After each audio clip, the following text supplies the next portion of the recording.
and welcome to the Revolut Insider podcast, where we take a look at all things Revolut from the inside out.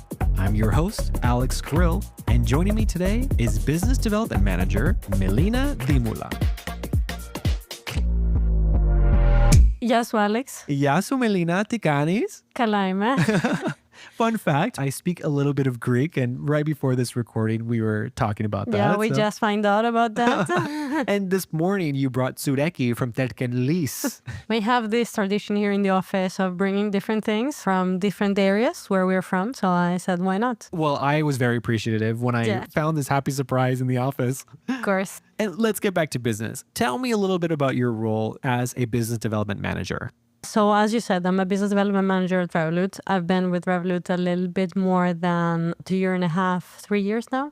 And the business development role is part of the global business department, which is practically the team that is taking care of the profitability and the gross margin of the company.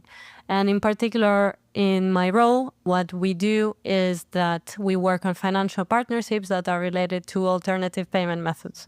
So by alternative payment methods, we refer to payments that are famous in different markets or different locations. Fantastic. And I know that you've been part of some important projects that have turned customer feedback that we receive into real solutions that make a difference for millions of customers. Yeah, that's true. Recently, we have worked on a couple of projects that were quite interesting and had quite a high demand from our customers. Well, I'd love to ask you more about how you manage those big scale projects and get your insights about delivering value for anyone who's looking to make a real impact in their work. Happy to share a little bit more details about what we're doing. Pame, as they say in Greek. Let's go. Okay, let's go.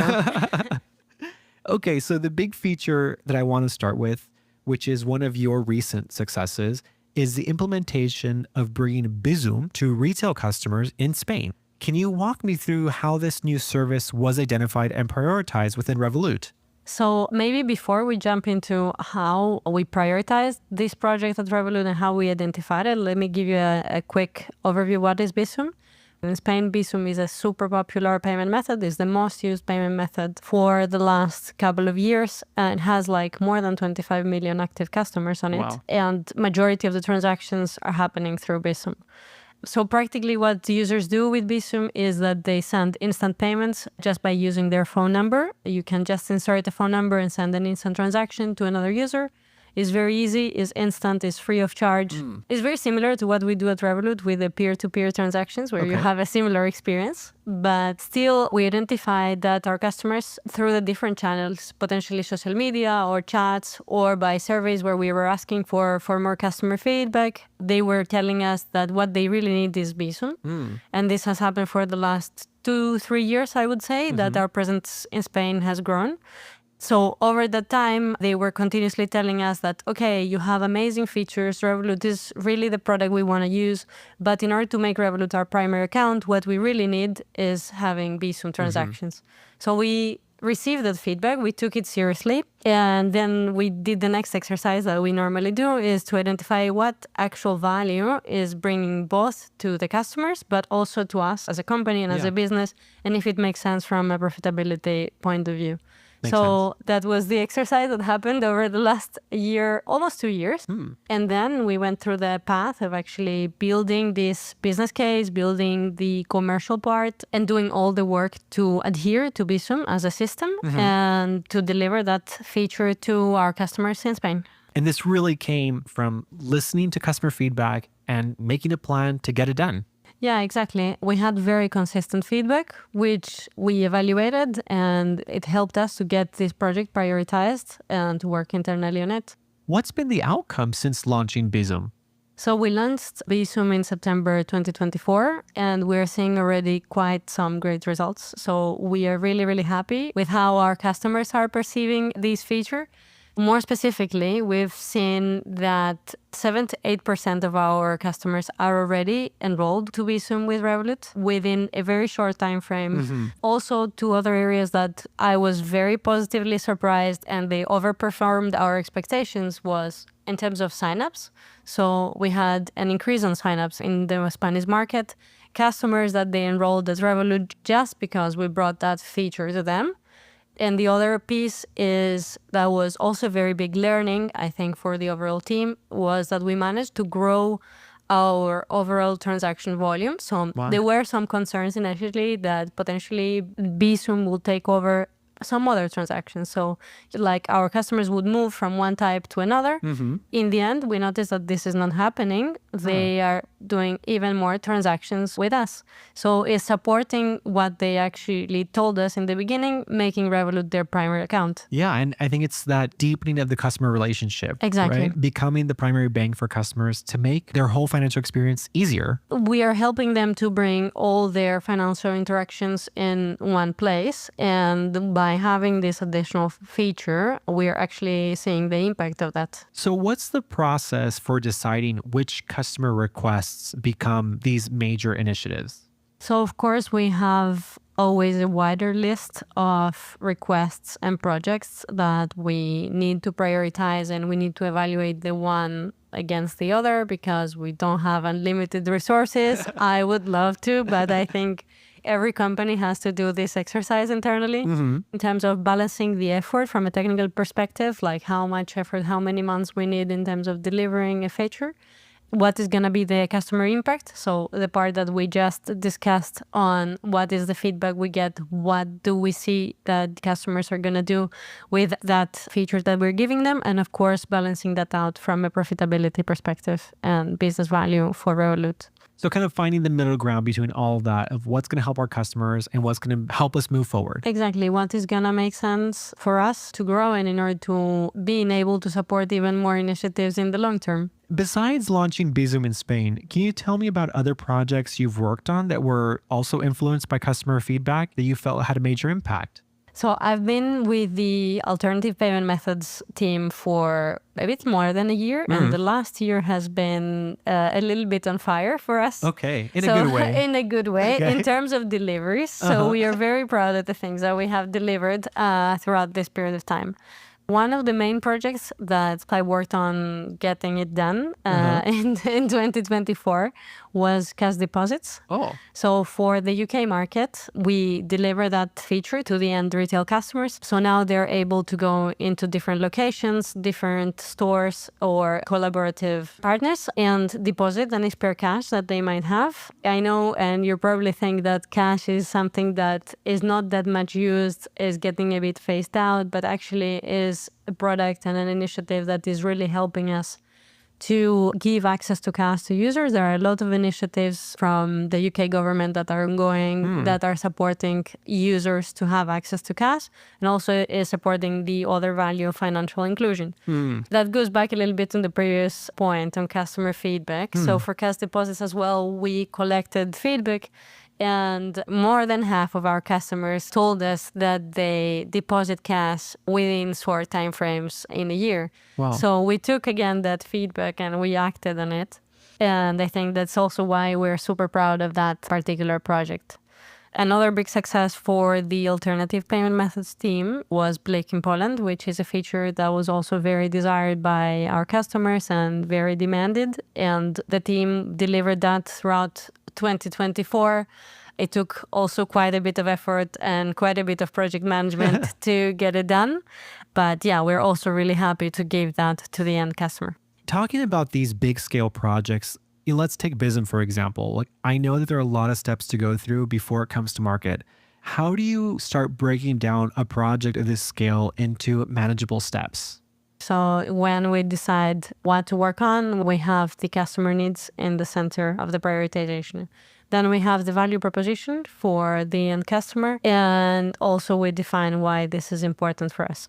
After we have done like this first exercise, we try to understand any synergies or any internal abilities that we already have in certain markets that we could use in order to deliver faster and to scale up the projects that we're working on. Combining these two pieces, I would say that there are three areas of delivery. One is the technical side. This is also why we're quite great on this project, because we have a lot of resources on the technical side. But always when we're talking about something like this, our technical team is heavily involved. Then we have the commercial side, which is more my role, We build the partnerships that are needed to establish a collaboration to deliver such high-scale projects. And then the third part is the legal and regulatory piece. So we bring these three pieces together and we create a roadmap of all the smaller actions that need to be completed from the ideation phase to actually bringing this to the app and providing it to the customer. I imagine that these roadmap items move quite quickly. Yeah, exactly. It's very common for us that we identify a need and we do the process of evaluating the work needed, the partnerships needed in a very high speed, and we bring that to the end customer within no time. We had cases within this year that we found the product that was really needed, really requested, and we got it to the market within 2 or 3 months. Incredible. Which, I don't know, a few years ago, maybe I would think that this is not really feasible, but we actually do it. Knowing Revolut, we're going to do it. You can do it. I know that projects like these are not without their difficulties. How do you adapt a strategy when unexpected challenges arise? This is very common for us, that we have certain unexpected challenges. This is especially coming from the fact that we are a challenger bank. And in many things, we are the first one to come into a certain market and try to establish a product or build a certain partnership. And of course, this is coming with unexpected levels of complexity sometimes. So we start scoping a project and then we find out some difficulties that were not initially there. So I think the best way to manage this is to actually keep on trying to push the envelope in different directions in order to understand if there are any alternatives on the way you can resolve the problems and how you can achieve the final goals and overcome these difficulties. Yeah. Keep adapting. Think deeper. Yeah, exactly. And, we move fast, things are changing, we're growing and trying to move at 10x speed. When you first started at Revolut, what were your initial impressions about the company's approach to innovation? And how has it changed now that you're a part of it? Well, I joined Revolut because I really believed on the speed that Revolut was growing and on the amazing product that was giving customers. Of course, I was impressed. And also the commitment to taking the customer feedback. But I really remember, within the first year that I was with Revolut, I thought of Bizum, thinking this is a very cool project that we could do. But it looked very distant at the time. We didn't have a local branch in Spain. We didn't have Spanish IBANs. So there were practical limitations on delivering such a scale of a project at the time. So actually now, not that long after, it has only been 2 years in this period of time, we have delivered all the background that is needed. We have overcome all the limitations and we have managed to deliver the feature to customers. And there's a Spanish branch. Exactly. We have a Spanish branch, we have Spanish IBANs, and we have done projects that they were needed in order to achieve this final result of having Bizum for customers. It's also super nice to consider that it's not only Bizum that we're working on, but we have 10x more projects that are in the pipeline of the same level of complexity, and we're working on bringing those to the customer. I think to understand how fast Revolut is changing, is growing, and how things are moving, you should consider that we try fast, we fail fast as well, and this is how you can be innovative. Yeah. Of course, as part of this process, there is a lot of personal growth as well for me. So I would say that for whoever is working very closely with these projects, is also a very good opportunity to deliver your own skills and to see how yourself is growing 10x together with Revolut. So you're delivering wow even for your own personal growth. Looking back on this work that you're doing allows you to reflect, say, wow, I've actually made an impact, and to stay motivated to continue. This is totally true. You don't get bored of what you do because there's so much new things and so many new challenges that are coming up. So actually that keeps you really, really motivated. And if I can see myself growing in the period of 2 years, then I can see how myself could grow in a longer period as well. Definitely. Yeah. Well, on that note, we're going to take a quick break. And when we come back, I want to ask you about the aspect of being a business development manager when it comes to building productive relationships. Happy to share more details. We'll be right back with more insider views. This episode of the Revolut Insider podcast is brought to you by Revolut Business. Revolut Business is the automated financial platform helping startups, scale-ups, and enterprises accept and make payments globally, exchange money at competitive rates, and manage their spending. To learn more, visit revolut.com/business. We're back on the Revolut Insider podcast here with Business Development Manager Melina Dimula. How's it going? All good. You know, when I opened season 2 of the Insider podcast this past September, I had a chance to sit down with David Tirado, who's our Vice President of Business Development. I remember he talked about this department as taking on new bets or new business ideas for the company. A big part of building these new business ideas is forming partnerships. What strategies do you use in your role as a business development manager to ensure partnerships remain mutually beneficial over time? From my experience on the ground building such partnerships, I would say that there are like 4 main areas that are super crucial. Of course, you need communication transparency with the partner that you are engaging. By communication and transparency, I mean having clear goals and expectations. That could be many things. It could be like, what is the growth you expect out of a certain partnership? What is the timeline you believe that you will be able to deliver a feature to a customer? After you've set out these expectations and these goals, it's also very critical to be able to measure these goals with the partner and have some success criteria. So you can continuously evaluate that partnership, whether it's working, where we need to put more effort. Where you can improve. All of this boils down to mutual value creation. So for Revolut, we pay a lot of attention on unit economics. And of course, this is a role of the business development team and the global business to take care of our profitability and our margins. This is also something we look on all the partnerships that we establish. But it's also very, very critical to understand from an economical and value perspective what is important for the partner on the other side and what are the elements that they are looking for. These areas, they boil down to actually have a sustainable and mutually beneficial partnership over time. And that's the end goal, right? So that they withstand. Yeah, exactly. And we have partnerships that they are not focused on the short-term results, but also like looking into long-term growth for both sides. And talking about both sides, what's your view on compromise when it comes to deal making? I think there is no way you can have partners without compromise, because in the end, you want to build these beneficial relations. And in order to do that, you have to take something and give away something. Of course, it's super important that you negotiate what is really, really important for you, but you don't compromise on the actual relationship, on the actual worth of what is there. So on compromising or not, you have to understand what is essential for Revolut, what is essential for the company when you go in a negotiation. What is a nice to have and you could give away, you could compromise on that. And then still have in mind that you want to build something that is creating value mutually for both parties. And of course, to always have the bigger picture in mind, like what are you trying to achieve? Why are you doing this partnership? And both parties should have that in mind, and that achieves the open communication. Sounds like you have a lot of experience when it comes to deal making. Do you have a background in deal making before you started at Revolut? More or less, not exactly on what I'm doing at Revolut, but my background was more on the sales side. So I worked for a few years with a startup. So that was a very different size of a company and face of a company in comparison to where Revolut is now. But it was also very, very interesting that we had to build this type of partnerships. So why did you make that jump and become a business development manager at Revolut?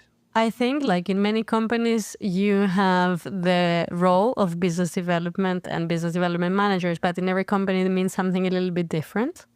At Revolut is more on the profitability and strategy side. So I found that is a role that combines the relation of internal and external stakeholders, is a role that where you're working closely with a company strategy and delivering the projects that are super crucial for the actual growth of the company. That factor of being very close and working into critical initiatives, that was something very attractive to me and also very much related with my studies. And I'm curious because I don't think a lot of people grew up thinking, hey, I want to be a business development manager. What was your dream career growing up? Yeah, I think that was not relevant at all. When I was a kid, I wanted to be a dancer. Okay. Very connected to deal very making. connected. And, My artistic side and my business side, they were not that much in connection when I was a kid. But at some point, I realized that this is not going to be my long-term plan, but still is my hobby. Oh, neat. Yeah. Yeah. What kind of dance? A little bit of everything, ballet and contemporary dancing. Wow. Yeah. So yeah, no, I didn't envision this. My parents were working in the retail and touristic sector, so that gave me a little bit of an idea what is commerce and what is like working with clients. But other than that, no, that is something that I found out when I started studying. And throughout the years of studying, you build a lot of skills that eventually you come into using in your day-to-day life at work. Definitely. And talking about these skills, how can someone apply their skills they've learned in other places or other industries to a role in business development? I would say that some of the skills that are very important to be successful and to bring into a business development role are, for example, to be able to think deep, be very analytical on actually looking into opportunities, being hyper focused. This is also really, really important when you are a business development manager. You have to keep your eye on the goal, being able to communicate well what you want. This is also something that brings a lot of value to building the partnerships that we have discussed. And I know this role is largely based on success. And the way you measure that, especially with new bets in the company, is if it's profitable, is it improving our customers' experience? For you, how do you measure your own success? For me, it boils down to personal growth. Throughout the experience that you have, throughout the path of a project, you grow your knowledge, you grow your network, you grow your abilities in an exponential way. So for me, this is also like a way to measure my own personal success. Did I learn something out of this? Did I foster new collaborations? Did I enrich my network? Everything of this counts into my personal success. Definitely. Looking back, what advice would you have given yourself when you were just starting out in your career? When we all start, we tend to question ourselves quite a lot. True. We are all very motivated people, and that usually comes with questioning. So the main thing would be to believe on my own strength and have faith that if I put the effort, if I put the work on what I really like, what I'm passionate about, this will actually pay off towards my dreams. And with Revolut, this is very much relatable because we never settle. We put the effort and we continuously achieve huge things. And it's very evident in the things that you've managed to achieve. I mean, you have these tangible results. You've done these things. They're tangible. You're seeing people use these features that you had an impact on. Yeah, this is very nice to see the actual result of your work. All right, Melina. Well, thank you so much for being here. Again, I really appreciate you taking the time to sit with me today. Thanks, Alex. Thanks for the opportunity. And for those listening, thank you. You can add the podcast to your favorites so you don't miss an episode, and follow us on Instagram at Revolut Insider. This has been the Revolut Insider podcast, where we explore all things Revolut from the inside out. Until next time, remember, never settle, because the sky is not the limit. It's just the beginning. Revolut. Change the way you money.